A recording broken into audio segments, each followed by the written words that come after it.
ಸ್ನೇಹಿತರೆ, ನಾವು ಇವತ್ತು ಮೋರ್ಯರು ವಾಸ ಮಾಡ್ತಕ್ಕಂಥ ಒಂದು ಪ್ರದೇಶಕ್ಕೆ ಬಂದಿದ್ವಿ. ಒಂದು ದೊಡ್ಡ ಗವಿ ಇದು. ಈ ಪ್ರದೇಶದಲ್ಲಿ ಏನಂದ್ರೆ ಆ ಮೋರ್ಯರು ವಾಸವಾಗಿದ್ರು ಇಲ್ಲಿ. ಹಾಗಾಗಿ ಏನಂದ್ರೆ ಈ ಭಾಗದಲ್ಲಿ ಏನಂದ್ರಪ್ಪ ಅಂದ್ರೆ ಅತಿ ಹೆಚ್ಚು ಮಡಿಕೆ ಚೂರುಗಳು ಸಿಗ್ತವೆ. ಜೊತೆಗೆ ಅವರು ಅಡಿಗೆ ಮಾಡಿರ್ತಕ್ಕಂಥದ್ದು, ಕಿಚನ್ ಮಾಡಿರ್ತಕ್ಕಂಥ ಬೂದಿನೂ ಕೂಡ ನಾವು ಈ ಭಾಗದಲ್ಲಿ ನೋಡ್ತೀವಿ. ಅಂದ್ರೆ ಈ ಭಾಗದಲ್ಲಿ ಏನಂದ್ರಪ್ಪ ಅಂದ್ರೆ ಈ ಪ್ರದೇಶವನ್ನ ನಾವು ಗಾಳಿದಿಬ್ಬ ಅಂತ ಕರಿತೀವಿ. ಈ ಗಾಳಿದಿಬ್ಬದಲ್ಲಿ ಅವ್ರು ವಾಸವಾಗಿದ್ರು ಅನ್ನೋದ್ರ ಬಗ್ಗೆ ನೋಡಿ. ಅತ್ಯಂತ ದೊಡ್ಡದಾದಂಥ ಬೃಹದಾಕಾರವಾಗಿರ್ತಕ್ಕಂಥ ಒಂದು ಗುಹೆಯನ್ನ ನಾವು ನೋಡ್ತಾ ಹೋಗ್ತೀವಿ. ಈ ಒಳಭಾಗದಲ್ಲಿ ಹಂಗೆ ನಾವು ಹೋದ್ರೆ ನಮ್ಗೇನಂದ್ರೆ ಅವರ ಒಂದು ಇರುವಿಕೆಯ ಕುರುವು ನಮಗೆ ಗೊತ್ತಾಗುತ್ತೆ. ಜೊತೆಗೆ ಏನಂದ್ರೆ ಅವ್ರು ಬಳಸಿದಂತ ಎಲ್ಲಾ ವಸ್ತುಗಳು ಈ ಒಂದು ಭಾಗದಲ್ಲಿ ನಾವು ನೋಡ್ತಾ ಹೋಗ್ತೀವಿ. ನಾವು ಇಲ್ಲೆಲ್ಲ ನೋಡ್ರಿ, ಯಾವ ಮಾದರಿಯಲ್ಲಿ ಒಂದು ಗುಹೆಯನ್ನ ನೋಡ್ತೀವಿ ನಾವು. ದೊಡ್ಡ ಗುಹೆ ಒಳಭಾಗದಲ್ಲಿ ಅದನ್ನ ತೋರಿಸ್ತೇನೆ ನಾನು. ಈ ಭಾಗದಿಂದ ನೋಡಿದ್ರೆ ಒಂಥರ ವಿಂಡೋ ಆಕಾರದಲ್ಲಿ ಇರ್ತಕ್ಕಂಥ ಒಂದು ಇದು. ಜೊತೆಗೆ ಏನಂದ್ರೆ ಹೀಗೆ ಮುಂಭಾಗದಲ್ಲಿ ಬಂದಂದ್ರೆ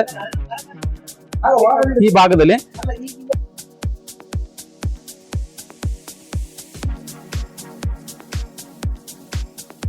ಈ ಮುಂಭಾಗದಾಗ ಬಂದಂದ್ರೆ ಅವರು ಈ ಒಂದು ನಾವು ಅಡ್ಡ ಗೋಡೆಯ ಮಾದರಿಯಲ್ಲಿ ಗೋಡೆಯನ್ನ ಕಟ್ಟಿರ್ತೀವಲ್ಲ, ಅದೇ ಮಾದರಿಯಲ್ಲಿ ಈ ಒಂದು ಗೋಡೆಯ ಚಿತ್ರವನ್ನು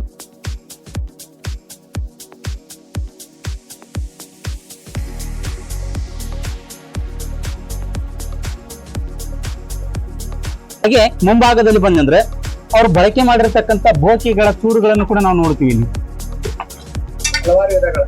ಹಲವಾರು ವಿಧಗಳಲ್ಲಿ ಬೋಕೆ ಚೂರುಗಳು ಮತ್ತು ಜೊತೆಗೆ ಇದ್ರ ಮೇಲೆ ಅವ್ರು ಡಿಸೈನ್ ಅನ್ನ ಮಾಡಿರ್ತಕ್ಕಂಥದ್ದು, ತೆಳುವಾದ ಒಂದು ಬೋಕೆಗಳು ಇರ್ತಕ್ಕಂಥದ್ದು, ಆಮೇಲೆ ದಪ್ಪ ಮಾದರಿಯಲ್ಲಿ ಬೋಕೆ ಇರ್ತಕ್ಕಂಥದ್ದು. ಅದೇ ರೀತಿಯಾಗಿ ಈ ರೀತಿಯಾಗಿ ಒಂದು ಇದ್ರ ಮೇಲೆ ಅವರೆಲ್ಲ ಒಂದು ಡಿಸೈನ್ ಅನ್ನ ಬಿಡಿಸಿರ್ತಕ್ಕಂಥ ಒಂದು ಬೋಕೆ ಚೂರುಗಳು ಇಲ್ಲಿ ಯಥೇಚ್ಛವಾಗಿ ನಮಗೆ ಸಿಗ್ತಾ ಹೋಗುತ್ತೆ. ಅದ್ಭುತವಾಗಿರ್ತಕ್ಕಂಥ ಒಂದು ವಾಸಸ್ಥಾನ ಅಂತ ಹೇಳ್ಬೋದು.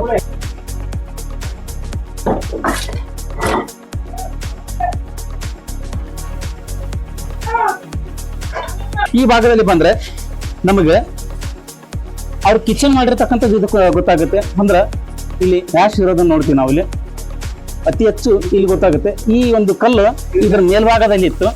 ಅದನ್ನ ನಾವು ಓಪನ್ ಮಾಡಿದಾಗ ಈ ಎಲ್ಲ ನಮ್ಮ ಬೂದಿ ಇಲ್ಲಿ ಯಥೇಚ್ಛವಾಗಿ ಸಿಗ್ತಾ ಹೋಗುತ್ತೆ. ಅಂದ್ರೆ ಈ ಪ್ರದೇಶದಾಗ ಏನಂದ್ರೆ ಅವರು ಇಲ್ಲೇ ತಮಗೆ ಆಹಾರವನ್ನ ಬೇಯಿಸಿಕೊಳ್ಳಲಿಕ್ಕಾಗಿ ಈ ಒಂದು ಪ್ರದೇಶವನ್ನ ಉಪಯೋಗ ಮಾಡಿದ್ರು ಅನ್ನೋದ್ರ ಬಗ್ಗೆ ನಮಗೆ ಸಂಪೂರ್ಣವಾದ ಮಾಹಿತಿ ಸಿಗುತ್ತೆ.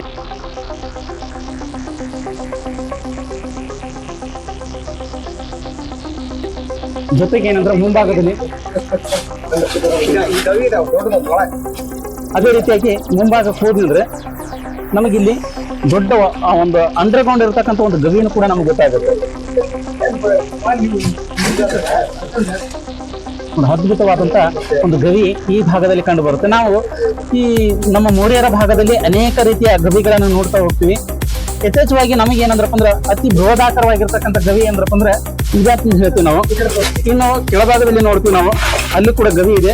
ಆದ್ರೆ ಇಷ್ಟೊಂದು ದೊಡ್ಡ ಆಕಾರದಲ್ಲಿ ಅಲ್ಲಿ ಗವಿ ಕಾಣಂಗಿಲ್ಲ.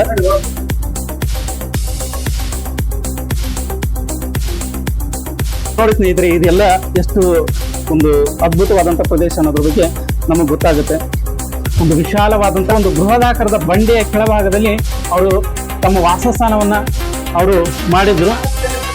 ಯಥೇಚ್ಛವಾಗಿ ಅವರು ಬಳಕೆ ಮಾಡಿರ್ತಕ್ಕಂಥ ಎಲ್ಲಾ ವಿಧದ ಒಂದು ವಸ್ತುಗಳನ್ನ ನಾವು ಇಲ್ಲಿ ಕುಲಂಕುಷವಾಗಿ ನೋಡಿದ್ರೆ ನಮಗೆ ಸಿಗುತ್ತೆ. ಆ ಮುಂಭಾಗದಲ್ಲೂ ಕೂಡ ನಾವು ಮುಂಭಾಗಕ್ಕೆ ತೋರಿಸಿದ್ದೇವೆ. ಅಲ್ಲೂ ಕೂಡ ನೋಡಿದ್ರೆ ಅಲ್ಲಿ ಗವಿ ಮಹದಲ್ಲಿ ಇರ್ತಕ್ಕಂಥದ್ದು. ಅಂದ್ರೆ ಈ ಗವಿ ಏನಂದ್ರೆ ಅಂದ್ರೆ ಸರಿಸುಮಾರು ಒಂದು ಬೃಹದಾಕಾರದ ಗವಿ ಅಂತ ಹೇಳ್ತೀವಿ. ಈ ಭಾಗದಲ್ಲಿ ಅವ್ರು ವಾಸವಾಗಿದ್ರು.